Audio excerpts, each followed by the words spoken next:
Ndagusuhuje umuhanzi Ngabo Medal uzwi ku izina rya Meddy mu gihugu cy'u Rwanda ndetse n'umuhanzi Mugisha Benjamin uzwi ku izina rya The Ben, abagabo bose uko bakomeye mu gihugu cy'u Rwanda. Imitungo yabo yose rero yamaze kuba yashyirwa ahagaragara. Ese ninde ufite amafaranga menshi cyane? Gusa igitangaje muri aba bagabo umwe muri bo nuko arusha undi amafaranga menshi cyane hafi kumukuba. Ibi byose rero nibyo kuza kurebwa uko byifashe. Hanyuma iyindi nkuru nziza ku banyarwanda, umuhanzi Ngabo Medal hari inkuru iri kumuvugwaho, ariko inkuru nziza. Ibyo byose rero uraza kubitega amatwi muri kino kiganiro. Ngiye kwiziza ibiganiro nitwa Bombiva. Wapfa kubara kandi subscribe uzagenda umenya ibintu byinshi cyane muri bino biganiro tugenda tubagesaho kuri TikTok twitwa Kingdom JBTV ndetse no kuri iyi channel YouTube. Hanyuma ngo ikaze kumera umugari wa internet kandi urisanga.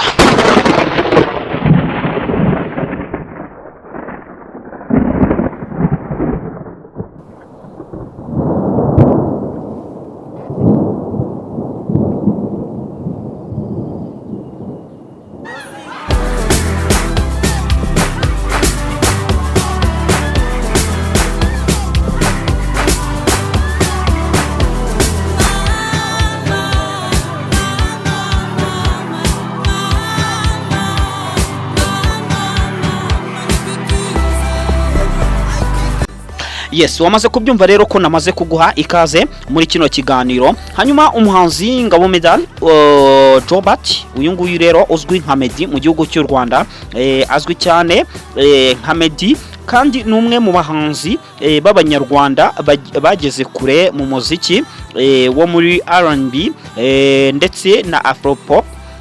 Rero uyu muhanzi nyuma yaje guhindukira aza kujya mu cyo twita umuziki wo kuramya no guhimbaza Imana, icyo twita gospel. Uyu muhanzi rero ni nyuma yuko yaramaze igihe muri secular music, agahita rero ahindukira akajya mu bijyanye no kuramya no guhimbaza Imana. Umuziki rero niho yahise awukomereza. Hanyuma rero ibyamuranze nibyo ndagira ngo nkubwire neza. Ngabo Jobert Medal uyu munyarwanda yavukiye mu gihugu cy'u Burundi, ariko nyuma baza kwimukira mu gihugu cy'u Rwanda kabisa. Nyuma rero yuko yarari mu gihugu cy'u Rwanda yaje guhita yimukira muri Leta Zunze za Amerika. Uyu munsi niho ari kubarizwa. Yamenyekanye rero cyane mu ndirimbo nka Slowly, Ntawamusimbura, My Vow, At Top, Queen of Sheba n'izindi, Igipimo, Akaramata, ni nyinshi cyane. Hanyuma mu mwaka wa 2020 rero nibwo yatangaje ko avuye mu muziki wa secular music. Hanyuma rero agahita yinjira mu bintu bijyanye no kuramya no guhimbaza Imana. Murabyibuka neza rero uyu Ngabo Medal nyuma yo kuva rero muri secular music yahise ashaka umudamu. Uyu mudamu rero umunya Ethiopia witwa Mimi Mefra. Uyu rero niwe bahise barushingana kandi bakaba bafitanye uyu munsi umuryango, abana babiri. Mu biganiro rero Ngabo Medal aherutse kugirana n'ibitangazamakuru bigiye bitandukanye, yavuze ko ubuzima bw'umuryango ndetse no kwizera ari byo yashyize imbere. Ubwo rero uyu muhanzi mu mwaka wa 2026 yahise asohorana indirimbo nshyashya na Eddy Kenzo yitwa Gusa. Iyi ndirimbo rero akaba ari indirimbo yongeye kuvugisha abantu benshi cyane bikomeye. Hanyuma rero ikindi ugomba kumenya ko umuhanzi Ngabo Medal ari umwe mu bahanzi batsinze cyane mu Rwanda ndetse no muri Afurika y'Uburasirazuba, ariko umutungo we ukaba uri hejuru ku rwego rwo hejuru cyane. Akaba ariho ubu ngubu ngiye kukubwira imitungo y'aba bagabo Meddy na The Ben uko ibintu byifashe. Ndagira ngo rero mpere kuri Ngabo Medal umutungo we afite uyu munsi. Umutungo wa Meddy murashaka kuwumva? iyi channel niba utarekanzeho subscribe nyaboneka urimo urahomba. Ikindi kandi kora na like niba wishimira ibyo dukora. Ngiye kugezaho ibiganiro nitwa Bon Vivant. Reka twinjire rero sasa rero muri topic yacu nyamukuru, mitungo y'aba bagabo inganite. Naguhaye ikaze. Reka duhere ku muhanzi Ngabo Medal, uyu muhanzi ukunda gufatwa nk'uwibihe byose hano mu gihugu cy'u Rwanda. Umuhanzi Ngabo Medal rero umutungo we urabarirwa hagati y'ibihumbi 800 by'amadolari ndetse na miliyoni 2 z'amadolari. Ubwo reka dufatire kuri miliyoni 2 z'amadolari. Izi miliyoni 2 z'amadolari uyo uzishyize mu mafaranga y'u Rwanda zirangana na miliyari 2 na miliyoni 932 z'amanyarwanda. Aho ngaho rero niho umutungo wa Meddy uhagaze kuri miliyari 2 na miliyoni 932 z'amafaranga y'u Rwanda. Aho ni kwa Ngabo Medal, uyu muhanzi ufatwa nk'uwibihe byose mu gihugu cy'u Rwanda. Umuhanzi witwa Mugisha Benjamin ufatwa nk'umuhanzi w'umulegend cyangwa se umuhanzi